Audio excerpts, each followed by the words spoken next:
It's Vickie and Shauna Kaye, and we are here for Tea Time Tuesday, and we are going to be talking about something really, really juicy about unleashing your greatness. And I have the awesome Shauna K. Brown with me today to talk about that, which is her expertise. So lean in because she's going to give you some really, really great nuggets today. I'm actually going to let her go ahead and introduce herself. And while she's doing that, I'm going to make sure we are broadcasting in all the right places. So take it away, Shauna K. Awesome. Thank you for having me, Vickie. Hello, everyone. My name is Shauna K. Brown, and I am a personal transformation strategist and motivational speaker. And today I will be greatness, how to tap into that reserve that you have inside and unleash that greatness that you were destined to fulfill. So very awesome conversation because I'm with Vickie. Again, I must say thank you. And if you guys throw them out, and between Vickie and myself, they will be answered. Awesome. So Tiki has joined us, and so has Stacy. So good morning, everybody. Thanks for joining. And if you want to share this out to your audience, you can go ahead and do that. It's public, so it shares everywhere. So that's cool. So Shauna K., you are in the anthology Courageous World Catalyst, and you shared some of your story. And you know how I am. I love sharing stories about how people got to where they are and why they do what they do. So can you share with us a little bit of how you got to where you are, because you actually have a little different background, right? So tell us about that and what happened along the way. Okay, Vickie. So that actually is a very long story, but I will try to shorten it as much as possible. But I must start by saying that basically my story is something that I feel like I must share. And I'm so glad that you gave me that opportunity when you came up with the anthology. That was amazing. And I'm spending every day just being grateful for that. And where I started, if the rules about your starting point, the unwritten rules were true, I would not be here today. Because where I started, it's a complete contrast to where I am now. You could say that my starting point was abject poverty. And for those persons who have read the anthology, and if you haven't read it yet, it's called Courageous World Catalyst. It's available on Amazon and via other media. I would encourage you to go and read it because that's where over 30 entrepreneurs, authors, just amazing people share their story. And in my story, I shared where I grew up in a single parent household with 6 siblings. And it was a 1-bedroom house. I'm not ashamed to talk about that because my past is not who I am. And the same is true for you. That's where I started. I had many difficulties along the way, but my mother pushed one thing, and that was education. She always said that the only way to get out of poverty was education. And that was what she knew, and that was what she shared and instilled in us. And I believe that. I believe that then, and I still believe that now. So that was my route out of it. I went to school. I did my best, got a lot of scholarships. A lot of amazing people helped me along the way. And so I went to school. I pretty much went all the way, skipping just 2 years in between. And I went to college, went to law school, and I finished. So everybody from the outside, Vickie, were looking at me and saying, Shauna K is so successful. She's amazing. She's doing well. And then I came to the United States and I hit a wall. No one would have expected it. No one. It was horrible. For almost 2 years, it's like I was just existing in this perpetual state of stagnation. I just didn't know myself. I felt like I was not going anywhere and I felt completely stuck. I really did not know how to get out of it. I had a job. It didn't have anything to do with my background in politics or law. I was actually working in a restaurant and making good money, but I realized it was not so much about the money. The money was good because I was able to do most of the things I wanted to do and I was able to help my family. But inside, I felt so unfulfilled. Because I know that there's so many things that I'm good at, and one of them is speaking. I've always wanted to speak, but more than that, I've always wanted to help people. And I knew I was not doing that. I knew I was not living the best possible me that I could be, and that just made me feel horrible inside. And the worst part was, like I said, I felt like I had hit a wall and I did not know how to get out of it. And it actually started with me. A friend of mine invited me to church, and the theme for that year was "We're More Than Conquerors." That was something kind of new. Because, at some point in time, you feel like you can overcome anything, but I never actually construed it in that specific context. But when they started, every single Sunday, I would go to church, and it was the same theme, we're more than conquerors, and they were focusing on Romans 8. And it's like it hit something inside of me. And I realized that I could be so much more. They were talking about purpose and fulfilling your purpose. And I started to ask myself a myriad of questions.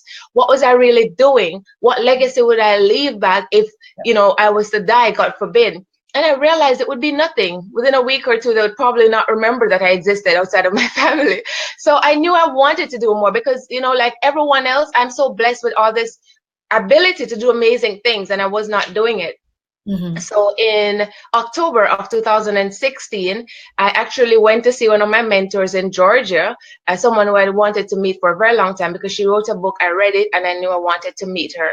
So she had a workshop, and through many difficulties, I found the money, I paid for it, and I went down. And that was where things started, Vickie, in terms of me changing and setting real goals and getting to where I am right now. Mm-hmm. And what all of that taught me is that no matter how hard it gets, no matter how difficult things are, like John Maxwell says, the uphill requires diligence and perseverance. And if you believe that that is possible for you to unleash your greatness, to manifest your greatness, then you also have to appreciate that you need to do the work and trust and believe that once you do the work and you remain consistent, you will get the desired results. Yeah. It's amazing, amazing story of where you came from. And yes, if you guys have not gone and gotten Courageous World Catalyst, you need to. There's 35 other stories just like this that are going to inspire you and blow you away. But let me ask you, with your coaching and when you work with clients and you're talking about unleashing your greatness, I think that we all were born with something.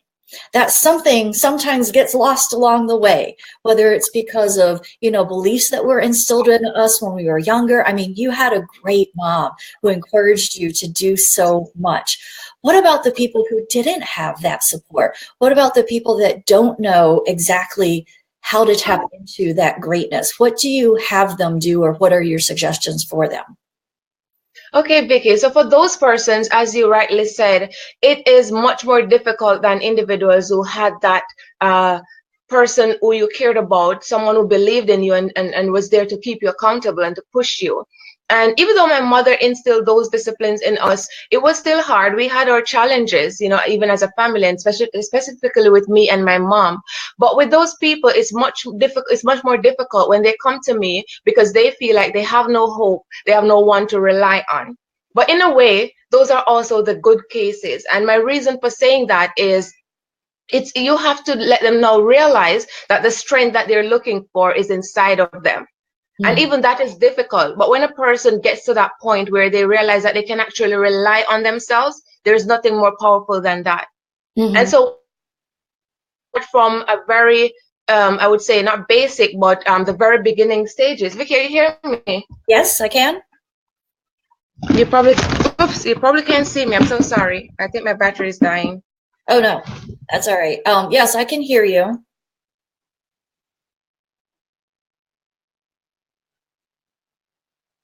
Oh, now you're frozen.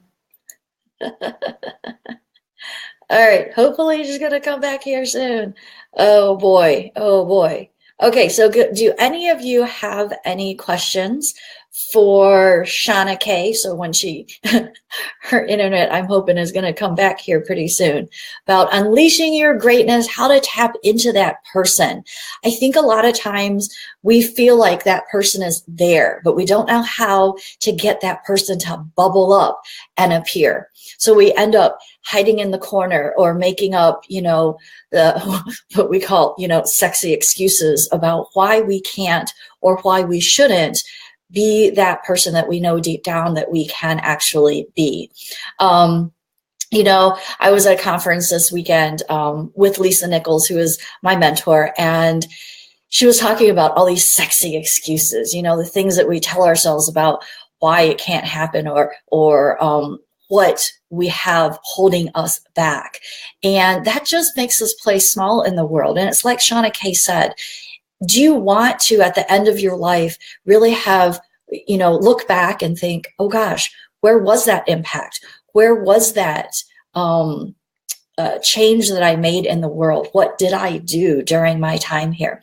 And if you guys know my backstory, it's about illness. So I look back in regrets as well. And I looked at that and thought, okay, I don't want to live a life where, if you've heard me before, I say tumbleweeds, tumbleweeds that are going through, and that when we come and we go, we have, it doesn't even show in the world that we were here. And that was something that I thought a lot about when I was sick. And I kept thinking, oh my gosh, what if that really happens? What if I leave no impact? What if nobody remembers anything that I stood for or said, or I didn't change anything for having been here? And that's something that I love so much about writing books, because that allows you to share your story and give your message out in a bigger way. And also to leave that impact so that, generations and generations and generations down the road, they will be able to hear that story and say, okay, you know what? That was my great, great, great, great, great grandma. That's what she said. And I can still hear her voice. That's something that, at this conference that I was at this weekend was really a big thing, was, what is that legacy? What is that thing that you want to leave? And I say, do it with no regrets. Be able to look back on your life and say that I went for it, that person that I knew I wanted to be and I knew that was inside me, I let that person out. And I didn't let others tell me who that person had to be. So yay, Shauna, Kaye, you're back. Sorry about that. That's okay. I was just talking about, well, you caught most of it, I think. But yeah, so continue on and let us know, those people who want to get that greatness out. Maybe there's fears that are coming up for them. Maybe there are things that they're like, oh, you know what? Who am I to think I can do X, Y, Z? Or, I was always told I had to be this. Or, I came from poverty and I'm destined for poverty. All of these limiting beliefs and fears that come up. So what are some of those most common ones that you see for people, and how do you help them get over those? Oh, yes. You have actually hit on some of the main ones that I hear. Mm-hmm. One of them is that this is how it has always been, or this is how it is in my family. So some people don't realize that there is a cycle, but that cycle can be broken, because some of them, as far as they know, their grandparents, their parents, everybody have been through the same cycle.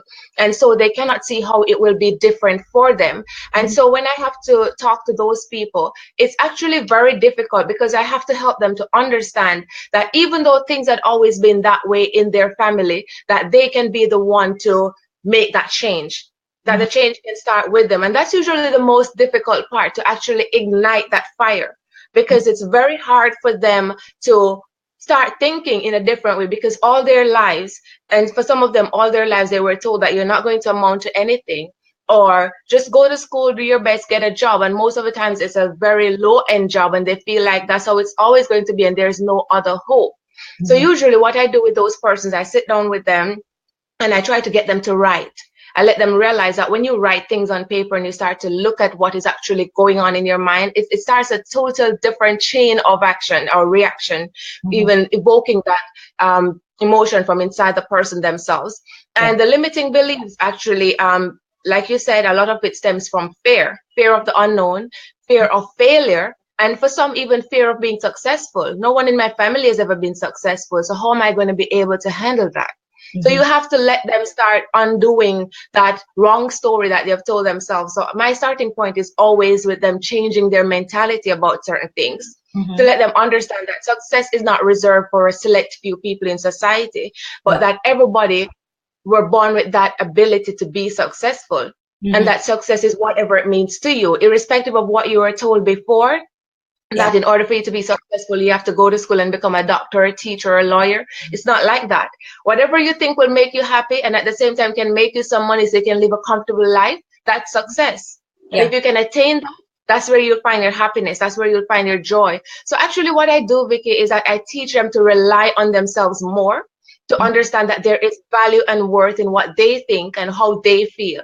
And when you can empower someone like that, to let them know that their thoughts and their beliefs and their feelings have meaning and has value, and that people out there are waiting to hear from them and to be impacted by them, it's just mind-blowing how things can change for that person. Yeah, yeah. I know too that a lot of times when you take that huge leap, it's almost like a 180-degree turn from, you know, oh, this is not available for me, right? Who am I to think this? Oh, that's reserved for other people. And you change that 180 degrees to say abundance, wealth, prosperity, happiness, having it all, like it's available for every single one of us. Sometimes that leap is just like really huge for people. And their mind, even though they want to believe it, has a hard time believing it. So how do you get them from the, oh, you know what, this is how it's always been, to I truly in my heart, deep down, totally full body believe that this is available for me? Oh, actually, I really appreciate that question, Vickie, because it also drives home another point, which is that having a coach is so important. Mm-hmm. You know, you can go to a class or you can go do a series of classes that last for a certain period of time and you're all pumped up. But after that, if the other person who was teaching you just leaves you right there, you're stuck again. You don't know how to Right. move on. And so you kind of need someone to hold your hand, especially when you're at that vulnerable stage, when you're just adjusting your mind to that new reality. So you actually need someone there to keep you accountable, to help you and to hold your hand, because those persons are usually very scared because it's still the unknown. In those early stages, it's still unknown to them. And ever so often they need someone to remind them that, yes, I know it's difficult. I know this is new for you, but it can be done. Mm-hmm. And it's kind of like the way you were with us when we were writing the anthology. Even though it was 36 of us, you were there every step of the way. So let us realize that even though it might be difficult, this is how you go about writing your story. These are the elements that you need to bring out. And you were there every step of the way. It felt so easy. No, honestly, and I mean, I know other persons who are a part of the anthology can attest to that. I've always written, I'm always writing, but not necessarily with the finesse of someone who is seasoned like you. And one thing I experienced working with you when we were writing the anthology was that you were kind of holding our hands, even though not physically, because we were able to ask you anything along the way, and you gave us such a clear path to traverse that it made writing the story so easy that everybody was excited even before they were finished, because we were already looking beyond to that day when we published. So it's kind of like that, Vickie, when you're working with someone who is vulnerable, Mm-hmm. someone who you're trying to now catapult into an unknown direction, something that's very new to them. You really have to be there for them, to let them know that they have that support in you, and also to point them to other resources and amenities that they can take advantage of as they work on their dream. And one thing you have to do as well is to be very realistic with those persons. You have to let them know that you may fail 20 times before you get to the point where you want to go, but that the failure is necessary to train you. Because Right. it's like when you're doing a test, if you have to get to another level and you keep failing the test, you cannot get to the other level until you pass the test. So you will have to keep retaking it. Yeah. And it's kind of like that with your dream. Yeah. When you're working on it and you keep falling down or you keep failing, the reason for that is you're not quite where you're supposed to be yet. You're not at your zenith. And so you have to keep failing to finesse that dream. But when you're ready and you step out, people will notice. Yes, yes. And I love that with the failure, it's like, I think a lot of times people are like, oh gosh, I failed. But you are saying here, those failures are lessons. This is how we learn. And, my son has been, he's a senior this year. So he was taking the SATs, applying to college, things like that. And he took an SAT course that I signed him up for because I wanted to improve his grade. And, you could take that two different ways. You can take that SAT course and look at all the questions that you got wrong and just go, oh, okay, I got them wrong. Or you can take that SAT course and look at the questions that you got wrong, look at the answers, figure out what you did wrong so that the next time you get a similar question, you know how to appropriately address that question and get it right. And I think that's so much the same as what you're saying. When you do these things, you fall down, you look at it, you assess it, and you go, okay, this is what I've learned from it. And now the next time something similar happens, I know how to face that challenge this time because I did it last time. Absolutely. Absolutely. And even for me right now, we're always growing. It doesn't matter where we are right now or past success does not define us. So you cannot define yourself by your past accolades. So you're always growing, you're always trying to get to the next level. And even for me right now, by just doing things like Facebook Live, going out into the community and in my church and talking to people, it's practice. It's a way to make you better, to see how people will react to you, to see how people will impact by you, and to also see the value that you're giving. Because at the end of the day, it's always about giving value, and even that is hard work. So one of the things I always teach when people come to me is that the biggest thing that you need, the biggest factor in success is discipline. And it's not just discipline, but sustained self-discipline.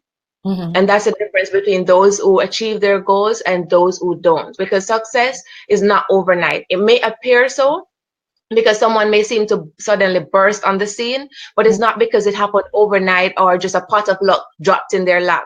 It's not like that. It's because of years or months or just some period of time of sustained work, failure until they succeed. Yeah. And consistently getting back up. We talk about consistency a lot in business too. Not just, consistently get your message out there, consistently, write your emails, consistently have products and promotions that you have, but consistently get back up. Sometimes it does take you down, and maybe you have to curl up and watch Netflix and have ice cream for a little while. That's okay. But get back up, right? Just get back up. So, you talk a lot about success. How does that, in your mind, with the success, equate to this inner greatness that we're talking about? Well, what it does, Vickie, it gives you a feeling that's almost indescribable. But for me, I use a simple word, which is fulfillment. Mm-hmm. It's so different. Even if you were to walk outside your door right now and someone was to give you $1 million, yes, it would be nice. You would feel very happy to have that money, but it's not the same if you work diligently over a period of time and you realize that you are now capable of earning $1 million on a sustained basis. And all of that comes from invoking that inner greatness, or evoking that inner greatness that you have inside of you. Mm-hmm. And the problem with a lot of people is that they don't believe they can. Yeah. And that's one thing I always tell people. You are looking at extraneous variables. You're looking outside of you to get all the factors that you need to develop yourself and make yourself that individual that you can be. But most of the time, it starts inside of you. The power is inside of you. And the fact is, no one can motivate you if you're not motivated in and of yourself. Mm-hmm. And that should be a key indication that the power that you need is inside of you. And it is directly connected to the success that you seek. You have to ignite that power, and you have to use that power to now hone the skills and the talents that you have to develop yourself as an individual. And that's how you become a success. Mm-hmm. Cool. Yeah. All right. So last question before we go.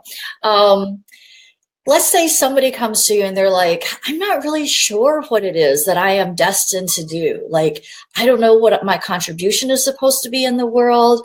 I know there's something big. Like, I know I have this feeling. How do you help them tap into that calling, that purpose, or whatever it is that they want to or should be doing in the world? Vickie, ostensibly that may seem like a difficult one, but actually those are the cases I like the most because they're exciting. Yeah. And what you're also doing is that you're helping that individual to get to know themselves a little better. So sometimes it takes you on a journey with the person, and you gain so much from that journey, almost as much as the individual themselves, because now you can walk back with that person to a few years prior, or even from their childhood. You can walk back with them to kind of see what were the factors that influenced them as they grew up, and what were some of the things that when they did those things, it just made them so happy. And that's why the writing is so important, because I always have persons write down the things that they love to do. It doesn't matter if it is 5, 10, or 100. Just write down all the things that you love to do and the things that make you happy. And there's a process that you go through where you have to try to narrow down that list. Yeah. And then you develop a sort of hierarchy where you put it in order of the most important.